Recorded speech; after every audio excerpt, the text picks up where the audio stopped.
Don't you think it's about time for a podcast that's more fulfilling? One that's about the vibrant exchange of ideas and perspectives that happens when we actually come together.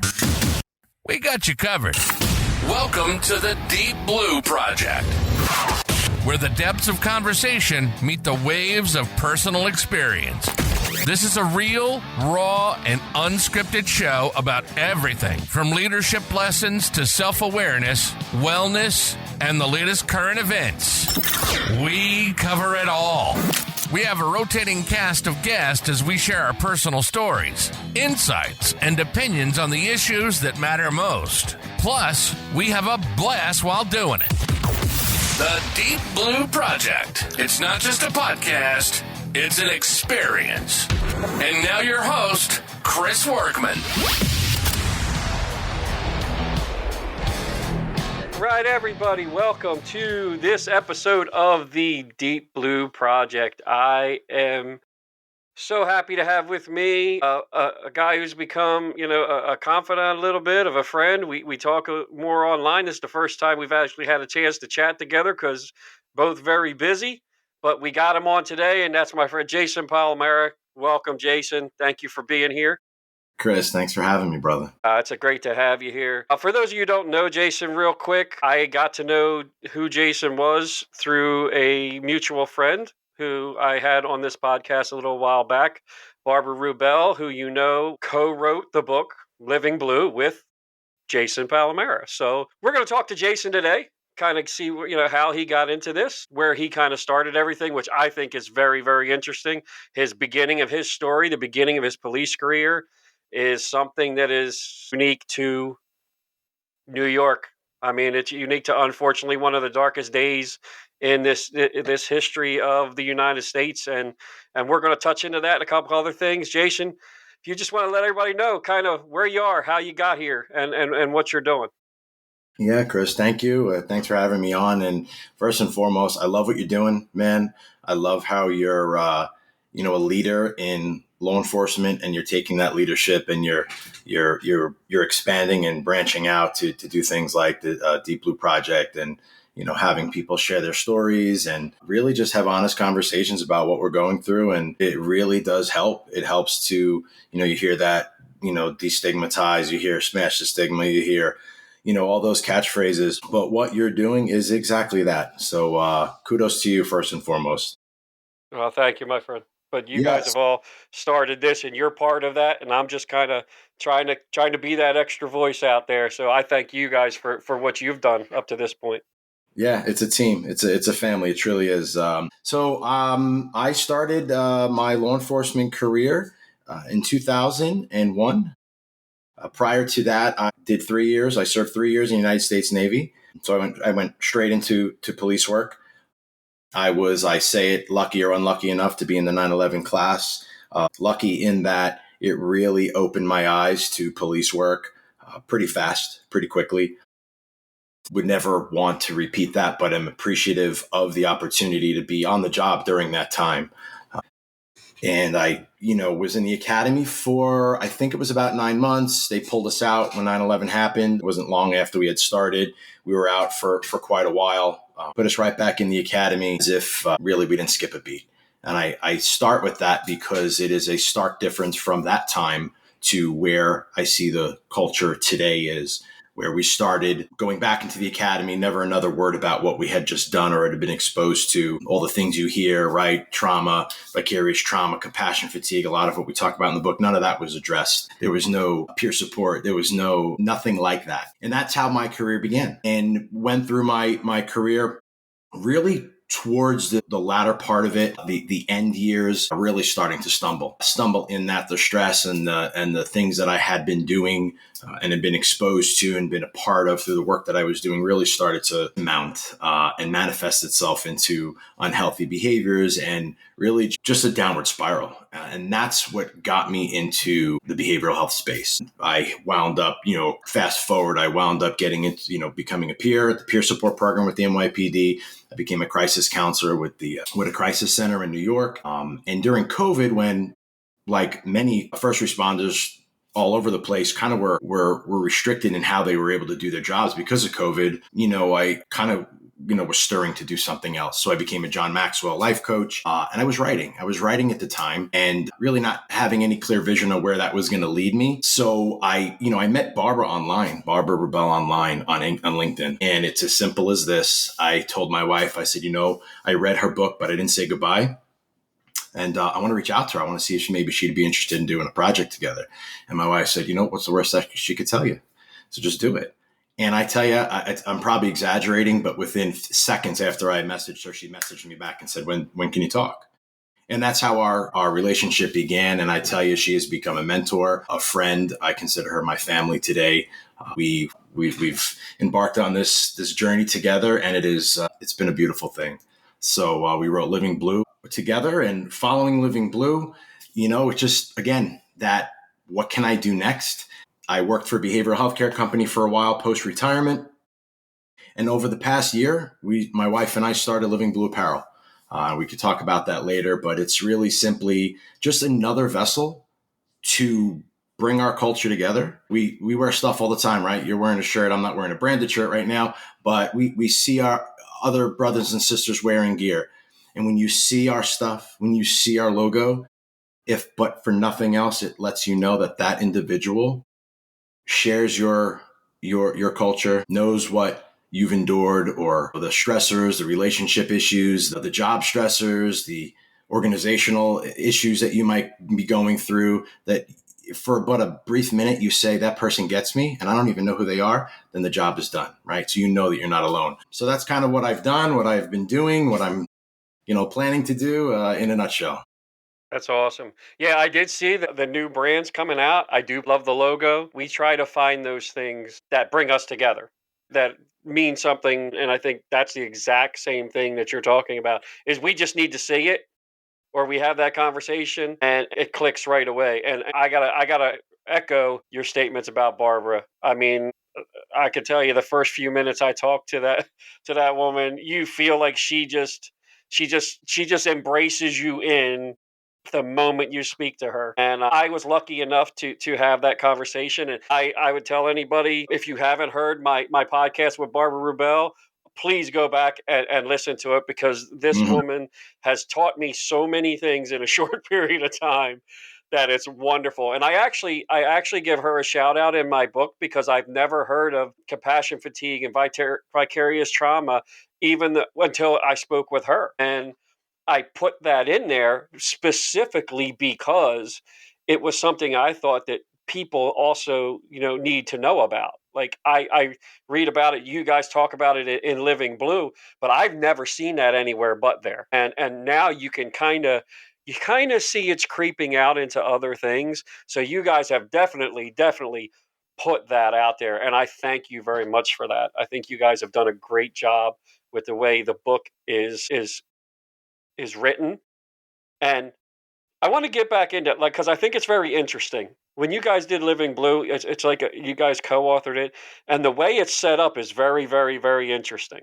And when I first opened the book to see the way you guys have it planned out, who kind of thought of that kind of direction? Like, because you have your thoughts and what you went through, and then she kind of backs it up with the things that she does. And I think that's a very interesting way of doing it. So who kind of came up with that? Yeah, it was kind of a joint thing. I half kid, but I'm not, where she makes sense of my words. She brings understanding to my stories. I'm still learning. You mentioned about how much you've learned from Barbara. I'm still learning, right? When we stop learning, we start dying. So if we have to Very keep much. learning, and I learn from her every day. And yeah, it was kind of a joint thing. It was, I'm going to tell a little bit of my experience, right? The relatability. Even though Barbara lives blue, both her parents, as you know, were NYPD officers, right? Her mother was, original police women when they still wore skirts. I'm sure she told you, her Yeah. father, a sergeant. So she's very much living blue, like many family members of officers, right? So she brought a whole different perspective and understanding to kind of my experiences. And that is it's such an important thing to really focus in on. Imagine the understanding you would have if you learned those things day one in the academy, right? So when you now experience them on the job, you're not just experiencing them, you're experiencing them and saying, I know what this is. I know exactly what this is called. I know the symptoms of it. I know the positive ways I can cope in spite of it. And I know how to hurdle the speed bump. Whereas without that, it's confusion, not knowing, misunderstanding, which results in a whole array of negative, negative things that come from that. So yeah, it's a little bit of my story.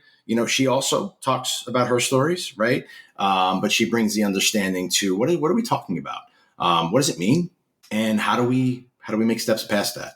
I agree. I love how it's the volley back and forth between her and I. I think it works great. And for me, it kind of goes back to the whole reason I kind of got into what I'm doing. And I'm sure what you got into what you're doing, because we were never taught this stuff. I mean, we never, everybody told us, and I say it, and we all say it because we all know it and we all lived it. And anybody who's done this job for, 10, 15 years, they're still living it because they walked into a police car the very first time and the old grizzled sergeant, or whoever was working, just turned around and said, "Suck it up, kid." Like you went from one thing to another. And nobody taught us what this would do with it to us in our personal and professional lives years down the road. And here we are, 20 some years later, trying to do the things that you're doing, to do the things that we're doing, and a lot of other people.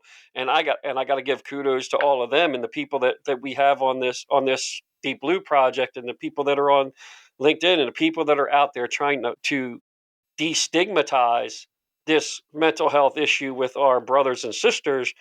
Is we're trying to get these people now before they get to where we got to, before they're taking their own lives, before they're walking out there with no idea of where they want to go.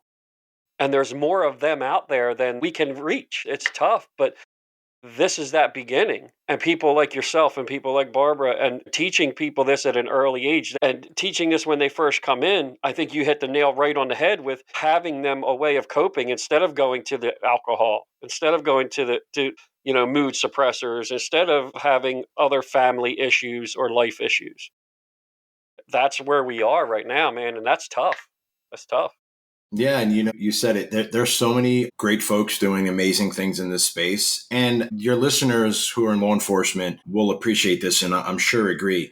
You learn a lot in the academy, but you really learn the most of the job by doing, by getting out there, getting your hands dirty, putting handcuffs on people, right? Getting into those fights, making your arrests. You learn on the job training, right? That's a lot of what happens. So take that mentality and say, okay, maybe I have an understanding on what could happen behavioral health wise, right? Mentally, emotionally on the job, but recognize that you don't have that on the job training yet. And you get that by talking to other folks that have gone through it, by listening to podcasts like the DeepBlu Project, by reading books like our books. No one is an end all solution to what this culture is facing. It's all of us collectively together. I've read some books that are all clinical, that are all war story, that are a combination of both. They all have their value. I might find value in one read that you might not find value, right? Because it's going to resonate. Different books and different conversations will resonate with people differently. But the fact that we're having them is what's really important, because that speaks to the person in the back of the room, or the person who hasn't gotten enough courage to get into the room yet, to say, hey, wait a minute, really? They did the same thing. They went through the same thing. They're feeling the same thing. They had the same relationship issue. Let me listen a little bit more. And I think that's the greatest thing we can possibly do for this culture, is to let other people know that they're not alone. There's others gone through the same things, and you too can find that brighter side. You hit that perfectly, because nobody's journey is the same. What's going to work for you may not work for me. I had just spoke Mike Slocum, who does camping for first responders and takes them out under the stars, and that helps them. Or some people do this. I say it all the time. People get sick. I'll probably hear me on this. This is my therapy. This is what worked for me. Like talking to psychiatrists didn't work for me. It didn't work. It was not. So everybody has to find, you please have to find what works for you, and don't quit when something doesn't work, because we're trying to give you those things. I think that's what all of us collectively are trying to do, is give you all these different types of outlets. Like try them until you find the one that works. Don't stop. Don't stop. because you'll find something, but don't stop. And that don't quit attitude is what I love to talk about, right? It's when you feel that I've hit that wall and I really don't know what the answer is. I want to grab every cop out there and say, would you let a perp tell you that? Tell you I didn't do it. And you say, oh, you know what? That's all I needed. You didn't do it. The interview's over. Have a nice day. I'm sorry I bothered you. I'm sorry I wasted your time. You wouldn't.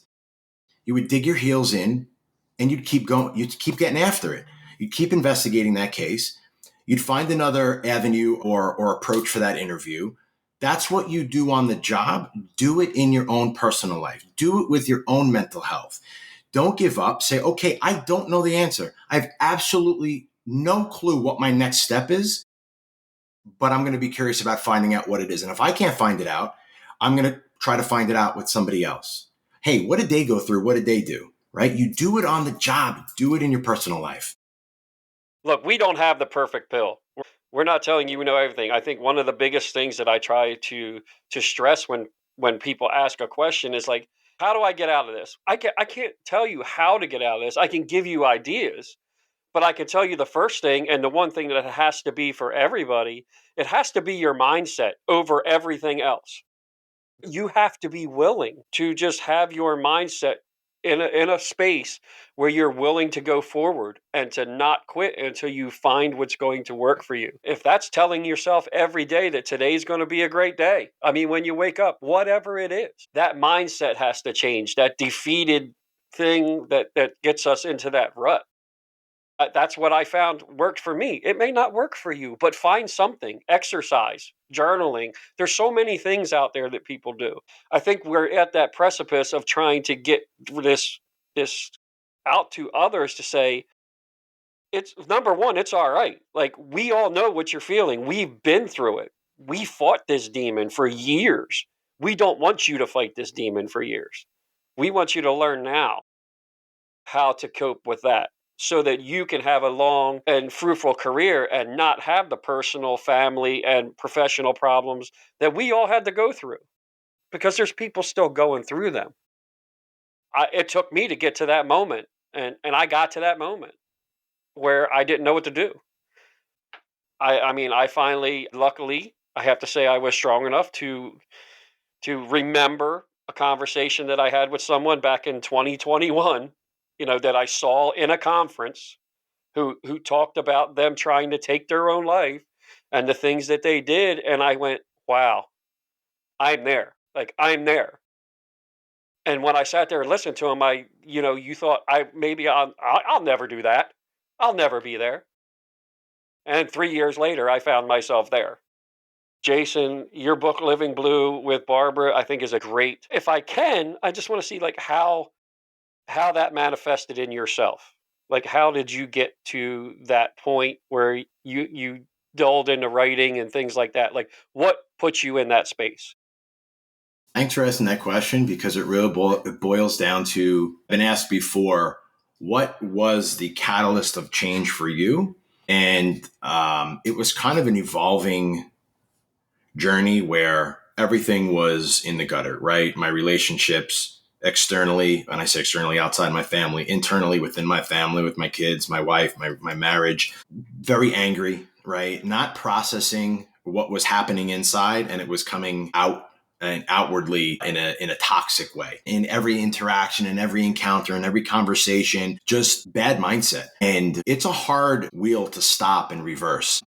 But it was kind of a slow process, and it really was. I remember one time when I've talked about this before, and it really is. If you held my hand to the fire and said, "Give me the one time," that really kind of was that switch, and it was when my wife told me that was it. She was done, which had been said before, but for some reason, and I think it was God. It was no, this is real this time, and maybe it was in retrospect, analyzing that whole argument and that whole time, or maybe it was in the moment. I don't even know. But it was, what I'm doing is, and how I'm doing it is taking me away from the people I'm doing it for. And the very reason I'm doing it, something has to change. And prior to that, I had been trying to fix this, fix that, fix this person, fix this relationship, everything outwardly, not having a full understanding on my locus of control was right here inside me. And when that got fixed or that started to get worked on, then it could spiderweb outwardly. I was trying to do it the reverse. So that was kind of like the beginning for me. It was like, okay, I need to listen to what people have done. I need to read what people have done. I need to be around people that have done it. You know, a lot of the people I was around, listen, our culture is toxic sometimes, right? It's a reality. There's a two-sided coin. What is amazing and great about the law enforcement culture, first responder world, there's also a dark side. And it's a lot of the negative things are reinforced because of that brotherhood. Right. So, you've heard that, you're the culmination of the 5 of the closest people you spend the most time with, however that goes. And that really, there's some substance to that because I started to change some of the things I was doing or not doing. And I just I was really a bookworm, and I just delve into just reading, not just books in our space, people in other spaces, right?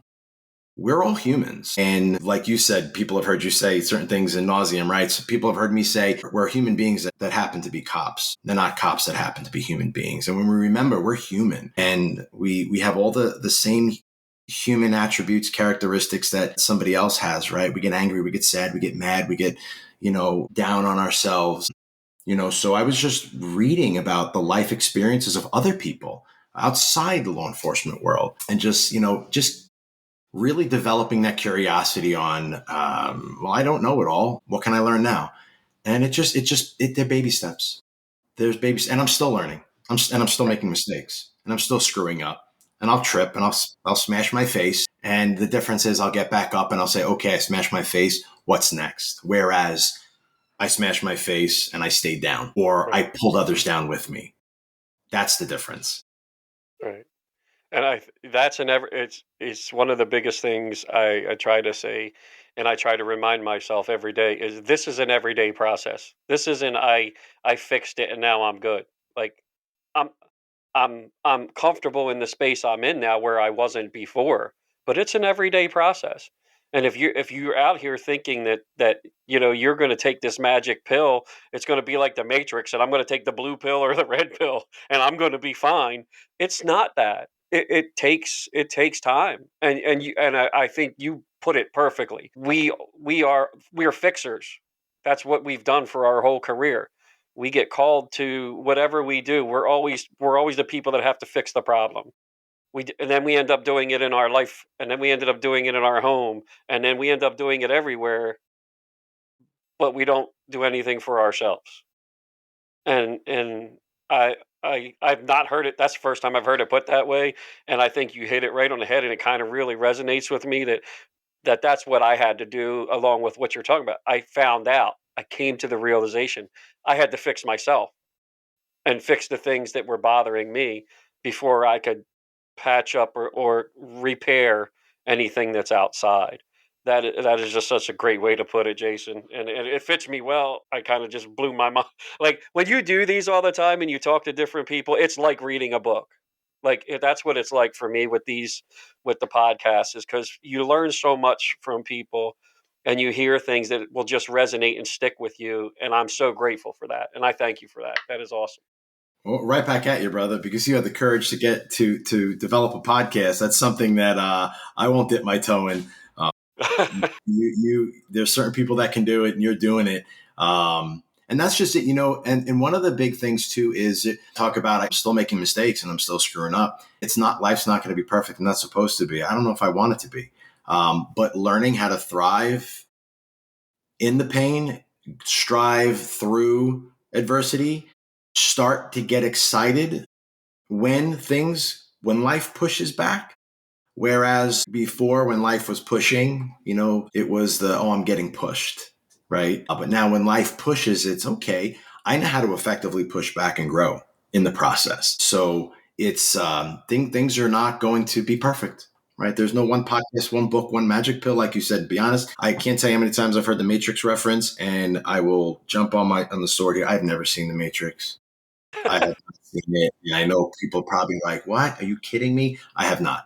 I've seen snippets of it, but I've never seen the movie in its entirety. I will chalk you up as the first person that has ever told. Yeah, I'm gonna have to. This way, the next time somebody references The Matrix or asks me, I'm gonna have to say, "Yes, I've seen it." It's because of Chris. I actually had a thing happen a couple days ago. I'm on the board, executive board for an organization. But you find when you're you're in them rooms with type A personalities, and you kind of things get a little heated because everybody kind of wants it their way, and you just you find yourself having to take a moment, and you're like, man, and you get mad at yourself a little bit because you're trying to not represent with anger or get loud or do whatever, but it's in that nature that you're still trying to change. And I look at it, I go, damn it, I did it again. Yeah, but the difference is you recognize it, Chris. That's the So then difference. you walk away, and then you're like, man, now I gotta go. I should go, say I'm sorry, apologize, go, look, I was just passionate about what I was saying, and I'm sorry that it came out that way.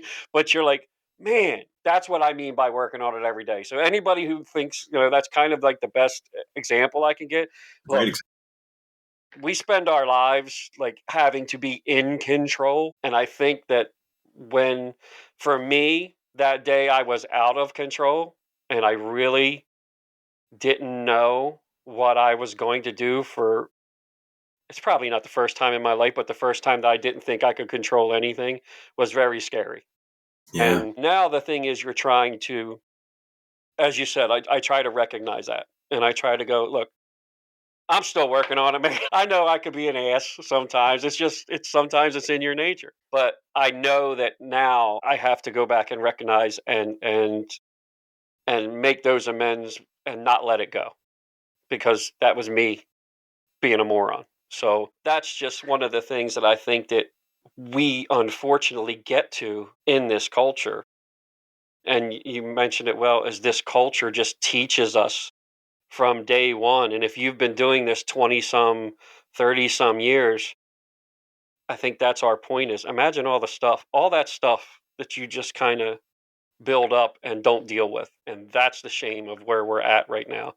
And I think it's trying to get those officers and those people that have been doing this a long time to please just look at it and go, look, I know you're screwed up because I'm screwed up. And we all have done this. So I know what you've seen. I know what you've done. We're because that's our culture. That's what we were brought up in. And it needs to change. And that has to start from the top down. yeah, absolutely. You mentioned about recognizing where maybe you said or did something that you have to go back and say, hey, listen, maybe I was not the way I was supposed to be, or as kind, or maybe said something a little out of anger. I think, we as humans, we're going to step away from just being blue. As humans, we blame ourselves, and we really get on ourselves for those missteps in life. But we can teach through our missteps and our mistakes as much as we can, probably more so than we can when we're doing life right.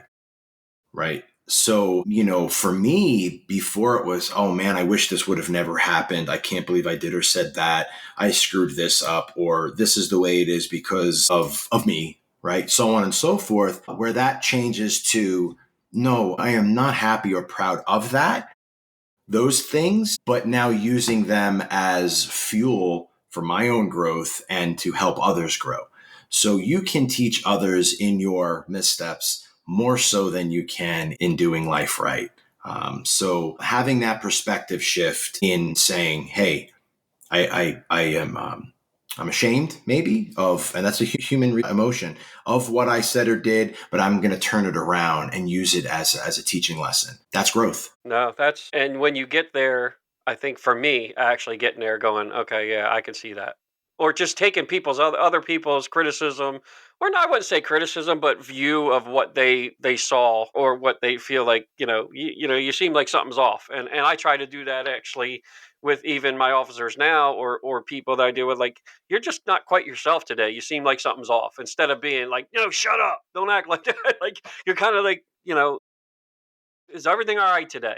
And I think that's where the space that has put me, with reading these things, with interacting with others, and actually making this mindset change which is where it began, is changing that mindset and just trying to use that each and every day. Yeah, And you I think guys are that's one lucky of the to have things. you. You guys are lucky to have you, right? Because you're a leader who I think is listening with his heart more than his ears and his eyes, right? And you experience your officers maybe a little off key for the day, and you have the mindset of let me dig in a little bit deeper. And I hope you know, not every leader does that, Chris. So you're an example. I have a good friend who said, I don't ask people how their day is going or how are you, right? Especially cops, right? How you doing? I'm good, right? Of course, that's what Yeah, you're going to hear. yeah, I'm good. Right. But if I was to ask you, Chris, we met in the command precinct, and I was like, Chris, how's your heart today? Wouldn't you kind of stop in your tracks and really give that question? Wait, what did you say? How's your heart today? Even if you say I'm fine, like you would if I asked you how are you doing today, I bet you're going to think about that question when we walk away, right? How's your heart today? And you're going to think of it, you're going to reflect on it. So it's just those little things, the way we approach one another, the way we maybe are more interested than interesting, right? Be more interested in how somebody's doing, truly heartfelt, than more interested in what you have to say or you're right. Well, ego's huge in culture, right? Be more interested in your people, and it's clear you're interested in your people. And again, they're lucky to have you. If you are someone who's a leader in law enforcement out there, and you're listening to our conversations today, you have to be the first step. And I'm going to have to give this props to Barbara Rubel, because when I was speaking to her and she told me the story of her being on the stage and that fire chief giving that explanation and her turning and stopping and having the wherewithal as a person she grew up in law enforcement, she's not a law enforcement, to turn around and just make them recognize that this leader, as she says, gave everyone permission to not be okay and to seek out help. Like, you don't have to be that person in the front of the stage to give people permission. However, if you've led that culture of that stigma or that stigma is in your building, whether you're police, whether you're fire, whether you're EMS, whether you're whatever, we're a paramilitary organization. That's just the way it is. They're looking for your permission because they don't want to mess up. And that's what I got from her and from that, and why I've tried to change that is because you don't realize that no matter what you do, everybody's watching you, even though you don't know. How can I talk to you about your own mental wellness or saying I'm going to promote your mental wellness if I'm not doing it for myself? Exactly. So, Exactly. as leaders, I just hope that we have more people across this nation, through reading these books or talking to these people or listening to this podcast, and the people that we have on here that have poured their hearts out and have told you the things that have happened to them.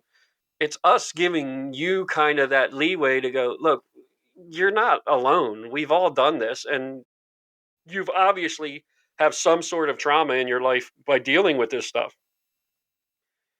So why, if you want your people to be right, why don't you want yourself to be right? Right. It's 100%. It's living out your what you're speaking. And we talked before we got on about you speaking engagement coming up, and public speaking is not something I had an idea that I was going to be doing. Right. It wasn't my initial interest. Public speaking is feared by vast majority of humans. Right. But like you just stated, to reinforce that, how can we not do something that is fearful and then ask another first responder, another officer to say, I know you're scared to reach your hand out. I know you're scared to say, hey, I might need some help. I'm not going to do it. Right. But for you, I need you to do it. It's not going to work. So I have no problem getting in front of people and making an absolute fool out of myself. If that helps one person that says, you know what, maybe I could give that a shot. Well, then it's worth it, right? We're all going to our time here on this earth is but a short period. So what are we doing with that time, right? So you're leading by example, right? To what you were saying, leading by example, putting our words into action, doing what's uncomfortable sometimes. And I am a big advocate of getting uncomfortable to get comfortable. There is so much juice in shaking that tree. Right. It's not fun. It doesn't feel good sometimes, but there's lots of value there. Yeah, I think I've learned over the last year a lot. And again, I think you're right in the fact that we don't quit learning. You quit you can you stop learning, you Start die. that. I mean, so the things the direction that this has taken me has been a blessing for me. And I'm grateful to be able to do it. And whatever pushed me in that direction, I'm happy to be there. I've met and spoke to so many different people in the last year that I've never thought I would be connected with or talk to, such as yourself, and made great friends and people I know that I can call or talk to for anything. Like when you feel that, I wish everybody could feel that. I have people ask me like how many books you sell so far? I'm like, I don't. I've probably given away more books than I've sold. It's not about that. It's not about selling books. It's not about doing any of that. It's about just trying to say, if again, I think you said it great. If one person hears you, if that one person, like I did from a person 3 years ago, remembers something that Jason said or Chris said or Mike said or Matt said, whoever, and it stopped them or led them in a direction that put them on the path that I am now on, God bless it. Then it did its job. Then I can say, you know what? It worked. And it helps someone. And that's all we're trying to do. That's all this whole process is about. Like David Meltzer says, make a lot of money, have a lot of fun, help a lot of people. And if you're doing those three things, you're in a good place. If you're missing any of them, then you need to reevaluate what you're doing. But to follow that, if anyone thinks you make money off of writing a book, unless you're getting in advance, you spend more money writing a book than you do actually make any money. So it is a misconception. So I think we all do it. Most of us, the vast majority, do it for the right reasons. I've been in the behavioral health space for quite some time on the veteran side of things and the first responder side of things. And I see the there's a swamp. There are folks that are bottom feeders, and I like that because I like to see what you look like. I like to see you coming. But like in any profession, you're going to have that. You're going to have those people that are in it to win it just for themselves. They're easy to see. If you're helping people along the way, that's exactly what you should be doing. And, the same thing applies to therapy, right? And it kind of harkens back to what you said earlier about sticking with it. Sometimes it's hard to stick with it when your experience in therapy with a counselor, therapist, a psychologist, psychiatrist, whatever, is a negative one. And it's maybe your first one, or maybe it's your second bad one. And you're like, you know what? This just doesn't work. This is the reason why I didn't reach out in the first place. I implore you not to have that perspective. I encourage you to stick with it and try somebody new, try a different approach, try a different modality. And there are many people outside of law enforcement in the clinical space that purport to be experts in treating first responders. I saw it firsthand. And then there are some that are outright deceptive in it, and there's others that have great intentions, but that are not in a position that they should be servicing first responders. But on the flip side of that, and I had mentioned this once before, that you don't have to necessarily have somebody that's an officer, a fireman, an EMT, a veteran to get good quality care. Again, because we forget that we're more than just this uniform. It is a big piece of the therapeutic alliance that you form with that individual, but it's not everything. So if you go into exploring, seeking help, and you're not a first responder, you're not a veteran, I don't want to talk to you. Don't stop there, right? Push a little bit, and don't get discouraged when you've tried one or two. That's everything. The same reason we wouldn't want people to categorize us as bad when you have that one bad apple, right? Right. There's a lot of folks out there doing a lot of amazing work. So just like you said before, keep pushing, keep after it. Yes, thank you. I just want you to be careful out there and just make sure that you know. I think, Jace, you said it great. You may run into them, but don't quit. Find what works for you. Keep trying to find what works for you because, hey, I'm going to tell you this. It like the first couple things did not work for me. I really was at that point. I mean, I tried the peer thing. It was all right, but it didn't really work for me. It helped for a little bit, but I needed something more. you know, and then I moved on to something else. And then I moved on to trying to have a therapist. And then I moved on to anxiety drugs and things like that, and things that wasn't working. I'm not a pill guy. It didn't work for me. I couldn't do that. So what I found is this is where I'm at. This is my space that helps me each and every day, and being able to talk with people. So it's not going to be the first thing. It might not be the second thing. Hey, you might get lucky. It might be the first thing. It might work for you. And I wish you for that. But please know it's a journey. It is not something that's going to be a one-shot deal. It's a journey. And we understand that. And everybody understands that.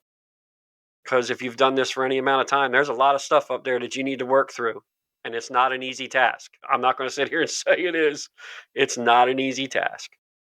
So I want to end with something. I know I don't ask questions, but I have to ask this question because Barbara asked me this question.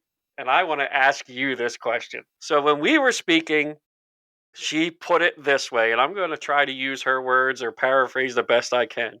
Your guy's book is Living Blue. I am Deep Blue. What is blue to Barbara asked you that question, huh? Yep. So the name Living Blue was the result of my wife. She came up with the book. And the living part for us is everyone that lives this life. The officer, the son, the daughter, the mother, the father, the cousin, the brother, the sister, the close friend. Everyone that is in that officer's life, they're also living blue. So that blue encompasses everyone in this space. So that's the title, Living Blue. It's everybody. And living is I hope the loudest word in the title, in that no matter what, keep living. When you have no other hope left, borrow somebody else's, keep living. When you've hit your wall, like we said before, you've tripped up and you've smacked your face on the ground, get back up, keep living. But the blue is everybody that is an officer, everyone that loves an officer. It's the whole family, and the family is bigger than the ones that just wear the uniform. It's the ones that are waiting for them to come home too. Jason, I have no other better way to end that. I thank you very much, my brother, for coming on. I enjoyed the conversation. Yeah, man. I thank you for the time, and everybody out there, please, if you did not get it, check out Living Blue. I am in the middle of reading Living Blue right now. I can tell you where I'm at so far. It's a fabulous book. I think that anybody who, as he puts it so eloquently, is living blue, is part of a blue family, it's something for them to read. Where I am now, I'm enjoying it. When I'm done, I'm actually going to pass it along to my wife. She wants to read it, so I'm going to do that. Check out their website. Check out their Living Blue apparel, because I'm gonna be hitting some of that up very, very, very soon. You got some good stuff. I got conferences. In the next couple of weeks. I got conferences coming up. I got to rock the Living Blue apparel. So, my friend, I hope to talk again soon. I thank you for your time. I wish you the best in everything that you do, and I hope you stay safe, my brother. God bless you, Chris. You've been listening to the DeepBlu Project.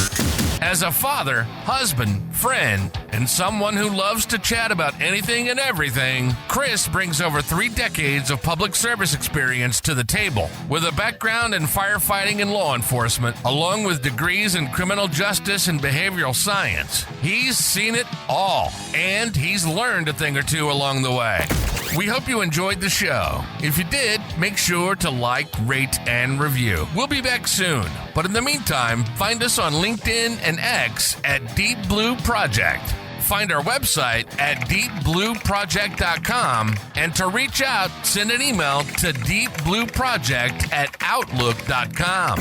Keep keeping it real, and we'll see you next time on the DeepBlu Project.